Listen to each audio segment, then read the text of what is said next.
అందరికీ నమస్కారం. Welcome to Surya's view YouTube channel. ఈరోజు మనం ఒక ఇంట్రెస్టింగ్ అండ్ ఒక మోరల్ స్టోరీని తెలుసుకుందాం. దయచేసి పాసిబిలిటీ ఉంటే ఈ వీడియో మీ ఫ్యామిలీతో చూడండి. ముఖ్యంగా మీ పిల్లలతో చూడండి. ఎందుకంటే ఇది అందరికీ తెలియ తెలియవలసిన విషయం. ఒక పెద్ద అడవి. ఆ అడవిలో ఒక వేప చెట్టు, అది కూడా చాలా పెద్దది. ఆ వేప చెట్టు మీద పక్షులన్నీ కూడా గూళ్ళు పెట్టుకున్నాయి. ఆ వేప చెట్టు మీద పావురం ఉంది, చిలక ఉంది, పిట్టుంది, పిచ్చుకుంది, కాకుంది అన్నీ ఉన్నాయి. అయితే అంటే ఏ పక్షి ఆ పక్షి దానికి సరిపట్టుగా గూడు కట్టుకుని దాంట్లో జీవనం సాగిస్తోంది. కాకేంటంటే తను అందరితో చుట్టుపక్కల ఉన్న పక్షులందరితో రోజు తగాదా పడడం, ఎవరితో గొడవ పెట్టుకోవడం, గిచ్చడం, రక్కడం అలా చేసి అందరితో రోజు తగాదా పెట్టుకోవడం అనేది కాకికి ఒక హ్యాబిట్.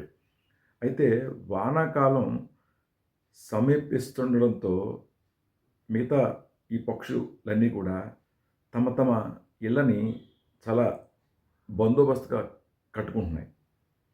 ఈ కాకి మాత్రం ఏం చేస్తుందంటే టైం పాస్ చేసుకుంటూ రేపు కడదాం, ఎల్లుండి కడదాం అని బద్ధకంతో అది పోస్ట్‌పోన్ చేసుకుంటుంది. అయితే ఆ వానాకాలం రానే వచ్చింది. పెద్ద జోరు వాన. అయితే ఆ వానలో ఏ పక్షి ఆ పక్షి వాళ్ళ పిల్లలతో వాళ్ళ ఇంట్లోకెళ్ళిపోయి తలుపేసుకొని గూళ్ళెం పెట్టేసుకున్నాయి. కాకి మాత్రం తన పిల్లల్ని తీసుకొని ఆ గూడులోకెళ్ళింది. కాకపోతే ఏంటంటే ఆ గూడనేది సరిగ్గా కట్టుకోలేదు. ఎందుకంటే బద్ధకం. ప్రతి ఒక్కళ్ళతో తగాదా పడడానికి టైం సరిపోతుంది గానీ, తను తన పిల్లల మీద టైం స్పెండ్ చేయలే. అందువల్ల ఆ గూడనేది చాలా అల్పంగా కట్టుకుంది.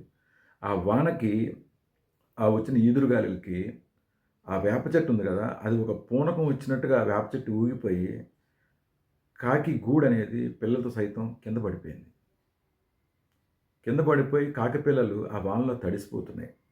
తడిసిపోతున్నప్పుడు కాకి ఏం చేసిందంటే, తనకున్న రెక్కతో ఆ పిల్లల్ని కొంతవరకు ఆపడం అనేది జరిగింది. కొంతవరకు ఆపుతోంది. అయినా సరే ఆ రెక్కల్లోంచి ఆ పిల్లలు తడిసిపోతున్నాయి. అదేం చేసిందంటే చిలక దగ్గరికెళ్ళింది. చిలక, చిలక కొంచెం తలుపు తీయి. నా పిల్లలు నేను బయట వర్షానికి చచ్చిపోయేట్టున్నాం. కొంచెం మాకు ఈ రోజుకి నీ గూడులో కొంచెం మాకు ప్లేస్ ఇవ్వు అని రిక్వెస్ట్ చేసింది. చిలక నా ఇల్లు నాకే సరిపోవటం లేదు. నీకు నేనేమి ఇస్తానని చెప్పి పంపించేసింది. అలాగే కాకి పావురం దగ్గరికెళ్ళింది. పావురం అయితే తలుపు గూడా తీయకుండా ఛీ! నీలాంటి వాళ్ళతో గనక నేను ఒక గంట ఉన్నా సరే అది తప్పే. గంట కాదు నిమిషం ఉన్నా గూడా తప్పే. ఎందుకంటే నువ్వు అందరితో తగాదా పడతావు. నేను నీకు ప్లేస్ అనేది ఇవ్వను అని చెప్పి ఖరాఖండిగా చెప్పింది. అలాగే కాకి ప్రతి తలుపు తట్టింది. అంటే ప్రతి గూడుకెళ్ళి తలుపు కొట్టింది. ఏ పక్షి కాకికి ప్లేస్ ఇవ్వలేదు. కాకి ఏడుస్తూ బాధపడుతున్న సమయంలో ఒక పిట్ట, చిన్న పిట్ట తలుపు తీసింది. తలుపు తీయగానే కాకి అటు చూసింది. చూసి ఆ పిట్ట కాకిని, "కాకి కాకి ఈరోజు నువ్వు నా గూడులో తలదాచుకో నీ పిల్లలతో కలిసి" అని చెప్పి ఇన్వైట్ చేసింది. ఆ కాకి అంతకుముందు ఆ పిట్టకి చేసిన హాని మనసులో తలుచుకొని తను కృంగిపోయింది. ఆ పిట్ట కాకిని లోపలికి పిలుస్తూ, ఆపదలో ఉన్నప్పుడు సహాయం చేసేటప్పుడు పగవాడా, మనవాడా అని చూడకూడదు. ఎవరైనా, ఎవరికైనా సహాయం చేయాలి. అందుకే నేను పిలుస్తున్నాను. దయచేసి నా గూళ్ళోకొచ్చి నువ్వు నీ పిల్లలు ఈరోజు ఇక్కడ బస చేయండి అని చెప్పి లోపలికి తీసుకొచ్చింది. కాకి పిల్లలతో సహితం పిట్ట యొక్క గూళ్ళోకి రావడం జరిగింది. ఆ పిట్ట తను సంపాదించిన గింజలను కాకి పిల్లలకి కాకి ఇచ్చి తినమని చెప్పింది. అట్లాగే కాకి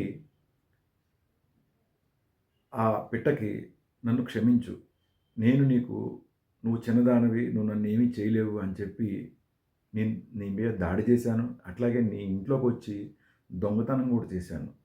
అయినా నువ్వు నాకు ఆతిథ్యం ఇచ్చావు. నాకు నా పిల్లలకి ఈరోజు తిండి కూడా పెట్టావు. నీ మేలు నేను ఎప్పుడూ మరిచిపోలేను అని కాకి పిట్టకి చెప్పింది. పిట్ట అంతొద్దు, నీలో వచ్చిన మార్పు చాలు.